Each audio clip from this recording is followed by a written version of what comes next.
pra base na viela ali no bico. Só faz um favor, vai descendo com o pacotão. Só faz um favor, vai descendo com o pacotão. Mulher, tem cinco.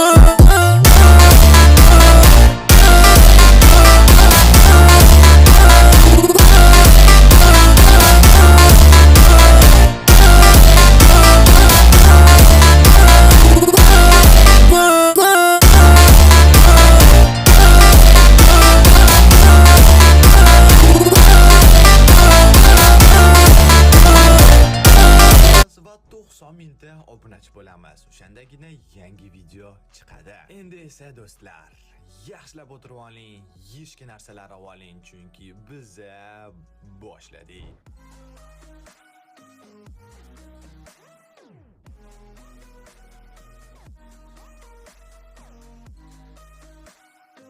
Ronaldo AQShning sobiq prezidenti Ronald Reaganning sharafiga ismi qo'yilgan. Bolaligida u taxikardiya, yurakning tez urishi bilan qiynalgan va buning uchun u operatsiya ham bo'lgan. Bu haqida o'tgan videolarimizdan birida aytib o'tganmiz. Uning ota-onasi shunchalik qashshoq bo'lishganki, unga butsa ham olib berisha olmagan va shuning uchun Cristiano karyerasini oyoq kiyimsiz boshlagan. Bolaligida uning eng yoqtirgan ovqati baliq bo'lgan. Sporting akademiyasida u qo'shimcha pul topish uchun pol artgan. Bu faktni to'g'risi o'zim ham eshitib, juda ham ta'sirlanib ketdim. 12 yoshida yana bir bor Sporting akademiyasida o'ynash uchun Madeira shahridan ketib, Lisabonga bitta o'zi ko'chib o'tgan va uning so'zlari bo'yicha u yolg'izlikdan juda ham qiynalgan. 15 yoshida esa u Sportingning asosiy tarkibi bilan shug'ullangan eng yosh futbolchiga aylangan. U ishtirok etgan har bir rasmiy musobaqada gol urgan yagona futbolchi. 2013-yilda u bir yilda rekord darajada 69 ta gol urgan. U Angliya, Ispaniya va Italiyada chempionlikni qo'lga kiritgan birinchi futbolchi. Ronaldo hech qachon spirtli ichimliklarni ichmaydi,